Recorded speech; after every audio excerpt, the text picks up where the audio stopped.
Hey everybody, welcome to the channel.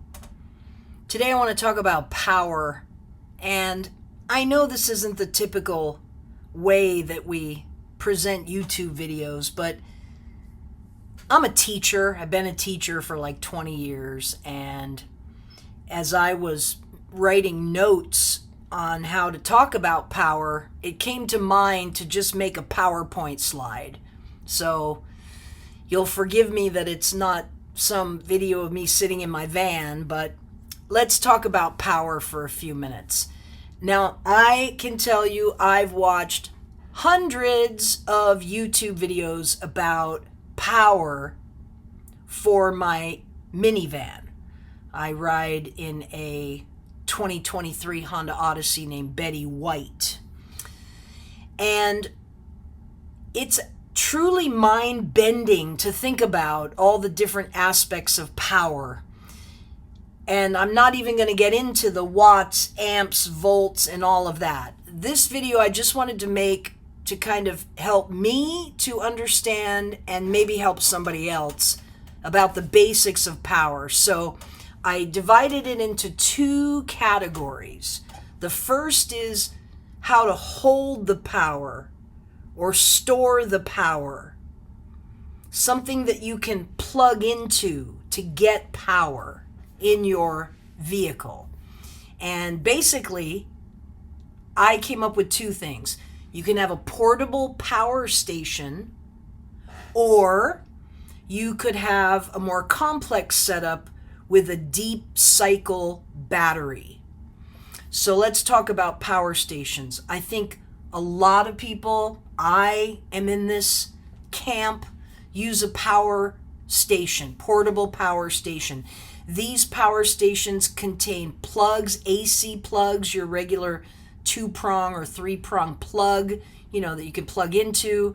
These power stations also have USB ports, USB-A, USB-C, things like that. And many of the power stations also have a 12-volt like cigarette lighter port. For those of us old enough to remember the old cigarette lighter in the car. I know my mom used it all the time. Anyway, so these portable power stations contain all of these ports and plugs and things like that. They also, most of them, have a port so you can hook up a solar panel to the power station. But we'll get to the solar panel in just a minute when we talk about bringing in the power. So portable power station, so many of us have them. The Blue Eddies, the EcoFlows, the Jackeries, the Anchors, the Alps or Opez. These are some of the main brands. I don't advocate for any specific brand. I personally have 2 Blue Eddies and I have an Anchor, but I'm sure all of these are excellent products. And there's many, many others. I guess you'd call them off brands or less known brands. There's lots of others. I'm sure there's dozens of other brands. So power station, straightforward, basically plug and play, very simple to operate. The more complex setup, and I'm sure if you've been on YouTube looking at videos for a while, you've seen vans, people who have these really complex setups, right? They have an inverter, they have a charge controller, they have fuses, lots of different wires and things like that. These deep cycle batteries, they kind of look like car batteries. Maybe the first idea to use these in vans came from marine type batteries, like to use on a boat or something. But to use a deep cycle battery to hold or store power, you have to have these other pieces of equipment: inverter, fuses, charge controller. I've never seen a deep cycle battery that you can just plug an AC plug into. I've never seen that. Usually you at least have to have an inverter, and it's the inverter connected to the deep cycle battery that would have the AC plugs or the USB ports or stuff like that.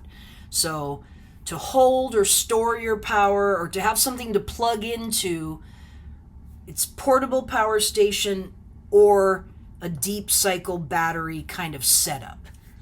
If there are more, I'm happy for you to tell me about it in the comments. All right, let's switch over to bringing in power, because it's not enough to have something where you can hold the power or store the power. You also have to have a method for bringing in more power and charging it up. And from all of the things I've seen, I think we can kind of boil it down to 3 ways of bringing in the power. You can have a solar panel. A solar panel can hook up to a power station and can also, through, I'm sure, some kind of part of this complex setup we have, can plug into or bring power into a deep cycle battery. Lots of Vanlife people are doing that. So solar panel, right? Free energy. You put a solar panel on the roof of your van and you drive around and you get free energy. Great idea. I personally have purchased a solar panel for Betty White. I don't know how to get it up there yet, but in the coming year or so, I should have that solar panel on my van. Some of the downsides, people say, oh, you're not stealth anymore. People will know someone's traveling in there or sleeping in there or living in there if there's, a solar panel up on top of your roof. If you have a big, Sprinter or something like that, it's so high up they might not see the solar panels. But solar panel is one way to bring in power. The next would be the vehicle itself. For the portable power stations that I have, they come with a 12-volt cigarette lighter plug. So you can plug your power station into your cigarette lighter in your car and charge it when you're driving. What's the bummer of that? It charges very slow. Very slow. And I believe that's a function of how much power is coming through that little cigarette lighter. There's just not a lot, so you can't charge it a lot of, watts in a little bit of time. The second way your vehicle can charge up your power station or your deep cycle battery is something that I believe has only been out for a few years now, and that's the DC to DC charger. This is a piece of equipment that uses your car's alternator to charge up your power station or your deep cycle battery when you're driving. Blue Eddy has one of these. EcoFlow has one of these. There may be some additional lesser known brands that have these DC to DC chargers, but these videos are all over YouTube now. Why use solar panels anymore? You can use a DC to DC charger. Great idea. One thing though is you have to be driving for this to charge up your power station or your deep cycle battery. It's not going to do it if the engine is off, if the car is off. The other issue, and to be honest with you, something I'm concerned about and I'm trying to learn more is, will using a DC to DC charger shorten the life of your car's alternator? I don't even know how much a new alternator would cost for my car, but I bet it's pretty expensive. I don't feel comfortable plugging something into my car's alternator that could or will shorten the life of the alternator. This is why I'm not going in this direction right now, but I know a lot of people are. It's totally awesome. I think it's a great thing. I'm just not ready to go there yet. But again, another way for your vehicle to recharge your portable power station or your deep cycle batteries is to use a DC to DC charger. And then finally, I don't see a lot of people on YouTube doing this, but I have seen at least one person to use a gas inverter generator. Now, generators can be loud. We've all heard or seen a generator, and you got to have gasoline and you got to fill it up, and you have to be doing this in a place where you're not going to bother anybody with your noise. I do know, in my limited amount of knowledge, that a gas inverter generator can charge up a power station. I've seen people doing that on YouTube videos. What I don't know, and you can feel free to put it in the comments if you do know, can a gas inverter generator charge up a deep cycle battery? I'm assuming it can, because a power station is just a battery at the end of the day. But these are the 3 ways that I've learned so far that you can bring in more power. Solar panel, use the vehicle itself to charge it up, or to use a generator. So that's just a brief video on power. My best advice is do a lot of research, watch a lot of videos.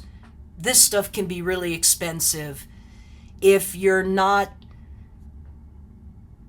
knowledgeable enough, or have someone that can help you do the whole deep cycle battery thing, just buy a power station. And finally, I've heard this a lot and I agree with it, buy as much power as you can afford.